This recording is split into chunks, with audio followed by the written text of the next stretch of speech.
All right, breaking just moments ago from the Washington Post, the Attorney General of the United States, Bill Barr, has expressed disagreement with the IG's findings, well, surrounding the origins of the Russia probe. Now, that was not his original mandate. That is the mandate of John Durham. Now, if true, it looks like, well, this explains a lot, doesn't it? Here for reaction, this huge development, Senator Lindsey Graham. We expect, all right, hey, you broke it right here on this show. 1 week from today, we'll get the IG report on FISA abuse, which is supposed to be FISA abuse. Durham was appointed, as I understood it, for the origins of the Russia probe, but also that has now officially become a criminal investigation, expanding also into FISA abuse and other issues. The Inspector General has no power to convene a grand jury. He has no power. Well, I mean, for example, he pointed out McCabe and Comey lacked candor, so nothing happened as a result of that. But here's what I want to ask you.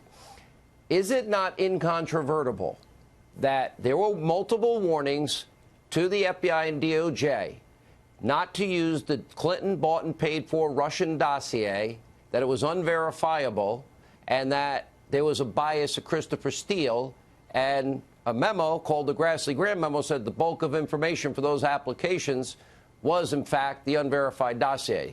Isn't that now established fact in this case?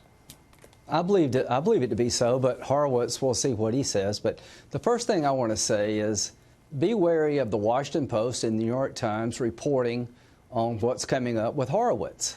They've been trying over time to spin this thing, to diminish its effect, to downplay it. I can tell you without any hesitation, Attorney General Barr has every confidence in the world in Mr. Horowitz. He believes he's done a good job, a professional job, and he appreciates the work and the effort he's put in to disclosing abuse at the Department of Justice.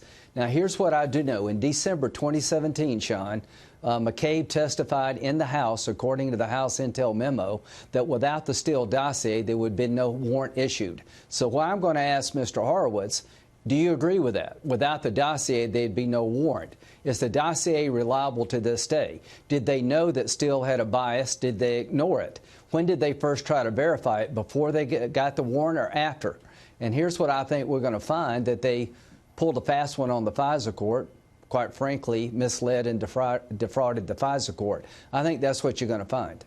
Okay, so you'll have him in your committee 1 week from this Wednesday. We get the report 1 week from tonight. I want to be very clear, though. I think some of this would explain the delay aspects of all of this, one, but I've been told clearly the facts are devastating as he lays out the facts. Now, he may not make the conclusions, but that wouldn't be his purview anyway. Number one, I have every confidence that he's going to be fair to everybody, the people investigated and the public and the Trump campaign and all of us. But here's the point. If there would have been no warrant without the dossier, the question for me and everybody else is, well, how reliable is the dossier? Did they know it was unreliable? When did they first try to verify it? Before the warrant or after the warrant? Were they warned that Christopher Steele was out to get Trump? Did they ignore those warnings? If all of that proves to be true, it's devastating. Every American should be concerned, and the FISA court should do something about it. And if they accept this as okay behavior, then maybe we should get rid of the FISA court. Okay, agreed. And by the way, I would hate to see that, actually.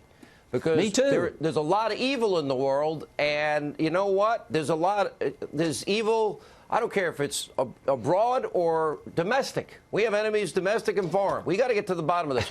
My major concern in all of this is Horowitz already referred, for further investigation, McCabe and Comey for lying. Didn't Michael Cohen, Paul Manafort, recently Roger Stone run into issues involving lack of candor that led to guilty admissions, convictions? Yeah, so he referred people for prosecution. Comey, they decided not to prosecute based on what the Clinton email investigation. I trust Barr to be fair, too. So I don't know what's in the report, but here's what I do believe. If there was a counterintelligence investigation of the Trump campaign and there was credible evidence to open the investigation, why did they not tell Trump? When Dianne Feinstein was found to have somebody in her office they believed to be working for Communist China, they told Dianne, and she fired the person. If they're investigating a campaign and they don't tell the campaign about the foreign influence, then that truly is spying. Here's what I've been told before the show, and what is what I was told numerous times, that the facts that the IG will put before the American people will shock the conscience. They will be devastating to many people. But it will be up to Barr and Durham, because he doesn't 100%. have it. It will be up to the Attorney General 100%. and Durham and his report, and now a criminal investigation, to actually hold them accountable, which, by the way, no Inspector General has the ability to convene a grand jury, make charges, and prosecute, do they? Exactly. He's not a prosecutor. He's looking to find out if the system got off the rails, how to protect it, or how to change it in the future, how to make sure it never happens again. Well, the best way to make sure that the FISA court's not defrauded in the future is hold those people accountable who actually did the defrauding. Last question. Now. Is it then fair to say that there will be a map that will be laid out by Horowitz for the Attorney General, for Durham, and they will also, by the way, we're told that their investigation is far more advanced than anybody knew at this point. I think that's a good way to look at it. You should look at this investigation sort of as a roadmap of where you might go criminally. Well, whatever differences there are, I guess the person that decides would be the Attorney General, will be Mr. Durham. I just want to end with this one thought. If they're investigating my campaign and they think somebody on my campaign is influenced by a foreign government, and they don't tell me, and they keep spying on my campaign, I would be really pissed.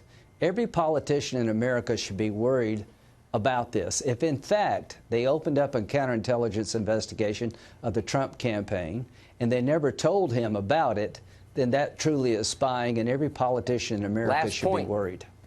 A counterintelligence investigation has to start with the president. That president would have been Obama. We're not done. This is just the beginning. The mystery begins to unfold. Finally, Monday. I hope it's not delayed again. Senator, thank you. We appreciate your time.